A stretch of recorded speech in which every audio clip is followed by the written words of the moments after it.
नमस्कारम। कहानियों के किस्से में आप सभी का स्वागत है। जैसा आपको पता है, हर इतवार मैं एक किस्सा आपके साथ साझा करता हूं, तो आज भी एक किस्सा लेके आया हूं और इस किस्से का नाम है 2000। 2000 क्यों है वो बताता हूं।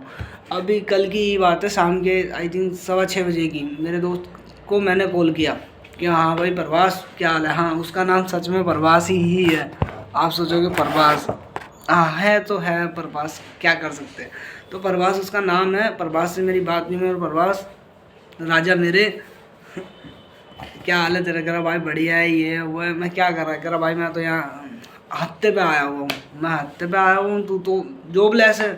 तू हफ्ते पे कैसे आया, मतलब पैसे वैसे कहाँ से आ गए भाई। जॉबलेस होते हुए भी पैसे कमा रहा, तो हमें भी बता दे, हम भी कमा। कह रहा भाई कुछ नहीं, बस अपनी वोट बेच दी मैंने 3000 रुपये में।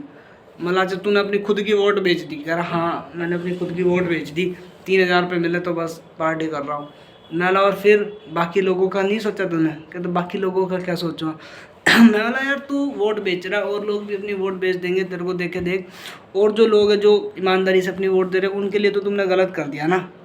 5 साल तक तुम लोग उसके आगे बोल ही नहीं सकते, विधायक के आगे, जिससे भी तुमने पैसे लिए और जिसको भी तुम वोट दे रहे हो, और वो जीत गया तो क्या बोलो। वो कहते हैं तुम साले तुम बिकाऊ हो, तुम मेरे आगे क्या बोल रहे हो। वो जो भी करप्शन करेगा फिर वो डंडे के जोर से करप्शन करेगा। सिंपल सी बात है। तो यार ये सोचने वाली बात है। जैसे उसने, मेरे को बहुत गुस्सा आया उसके ऊपर। मैं बोला यार अब ये बेवड़ा आदमी है, इसको क्या ही चीज़ें समझ में आएगी, क्या ही मैं इसको समझाऊंगा कि ये सही नहीं है। कैसे और लोग परेशान होते हैं। अब एक बात बताओ, एक सड़क है 2 साल से ठीक नहीं हुई, 4 लोग मर गए उसके चक्कर में। एक्सीडेंट केस बनता है एक्सीडेंट का, एक दूसरे के ऊपर ब्लेम कर देते हैं। कोई ये नहीं देखता कि गलती किसकी है। रोड बनाने वाले की गलती है, कॉन्ट्रैक्टर की गलती है, कॉन्ट्रैक्टर पास कराने वाले की गलती है, विधायक की गलती है, विधायक से बैठे ऊपर ऑफिसर की गलती है, कोई नहीं देखता। और ये सब होता पता है किस चक्कर में, 3000 के चक्कर में। ये जो वोट बेची जाती है ना, ये वोट के चक्कर में होता है। अब खौफ ही ख़त्म हो गया लोगों का।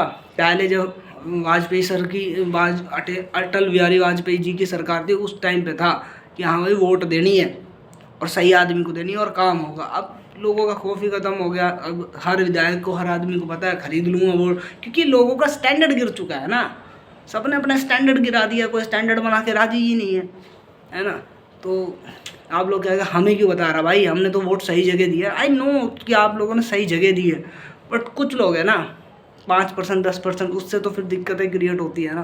तो आई थिंक ये चीज़ें नहीं होनी चाहिए। मुझे ऐसा लगता है नहीं होनी चाहिए। अपनी वोट ईमानदारी से सही आदमी को देनी चाहिए, सही आदमी को चुनना चाहिए, और सही आदमी डिटेलिंग में काम करे अपना। 365 दिन ना सही, कम से कम 250 दिन तो अपना ऐसे एज MLA है वो भाई, विधायक है, पूरा रेवाड़ी उसके अंडर में आ रहा है, तो एटलीस्ट उसको अच्छे से काम करना चाहिए। बट लोग नहीं करते हैं। अपने बरामदे में 10 लोगों को बिठा के हुक्काबाजी चलाते हैं। ये सही चीज़ नहीं है। बाकी ठीक है। अरे यार मेरे राजा, तू क्यों हिल रहा है। तो बस ऐसे ही मन करा कि आप लोगों के साथ चीज़ें साझा करूँ और बताऊँ कि देखो ये दिक्कतें होती है। 3000 में पी के उसने, एक तो शायद उसने बियर खरीदी, कुछ चिकन खरीदा, कुछ चकना खरीदा वगैरह। भाई मैं तो अपने मौज ले रहा हूँ। मैं तेरे बियर चिकन के चक्कर में समाज में कितनी दिक्कतें आएगी तुझे ये समझ में नहीं आ रहा है। समझना चाहिए। मैंने बहुत सारी चीज़ें समझाई उसने, उसका एंड में बस यही था कि यार ये जो मैंने मंचूरियन मंगाया है ना, इसमें नमक कम है। ना भाई, इसको समझाना ही बेकार है। इसको तो ऊपर वाला ही देखेगा, और जब ऊपर वाला देखता है ना तो फिर आपको पता ही है क्या होता है क्या नहीं होता है। आँख से भी खून निकलता है, और नहीं पता कहाँ कहाँ से खून निकलता है। जहाँ जहाँ आपके शरीर में छेद है वहाँ से खून निकलता है, जब ऊपर वाला देखता है। तो जो भी जीवन में करो सोच समझ के करो, और थोड़ा सा ऊपर देख के करो। देखोगे तो दिख जाएगा कि कोई देख रहा है हमें। ठीक है, तो बस मैं आपसे और क्या ही करूँ। ये छोटा सा किस्सा था 3000 का, जो वोट बेच देते हैं लोग, और कितनी दिक्कतें आती है ना। सड़कें बनती है ना, लाइटें टाइम से लगती है, कोई रूल ही फॉलो नहीं होता। जो अपने ये है कौन है, SHO, sub inspector, inspector, SI, ये कहीं भी मोड़ पे खड़े होकर अपना दिहाड़ी बनाना शुरू कर देते हैं, है ना। कोई विधायक नहीं, ये विधायक की। और मैं ये सोचता हूँ विधायक अपना काम क्यों नहीं करता। जैसे हम 9 बजे पहुँचते हैं अपने ऑफिस, क्यों विधायक अपने घर से निकल के जगह जगह नहीं जाता। DC ऑफिस जाना चाहिए, उस चीज़ें देखनी चाहिए। उसके पास पूरे गांव आते हैं, एक सिटी के उस गांव के अंदर जाना चाहिए, चीज़ें समझनी चाहिए उसको, बट नहीं। बट मैंने लास्ट टाइम एक चिट्ठी डाली थी, मैं विधायक साहब आपको काम नहीं आता, आप मुझसे चीज़ जान लीजिए, सीख लीजिए, मैं समझा दूंगा, मेरे पास बहुत सारे आइडियाज़ हैं। आया ही नहीं रिप्लाई अभी तो, पता नहीं क्यों। आ जाएगा। बस ये छोटा सा एक किस्सा था आप सभी के साथ। जय हिंद, खुश रहिए, अच्छे रहिए और अपनी ईमानदारी से अपना जीवन जीजिए। अपना ईमानदारी से अपना जीवन जियोगे तो बहुत सारे लोगों को फ़ायदा होगा, हमारे समाज को फ़ायदा होगा, हमारी सिटी को फ़ायदा होगा, हमारे देश को फ़ायदा होगा। बाय बाय, अपना ध्यान रखिए, खुश रहिए।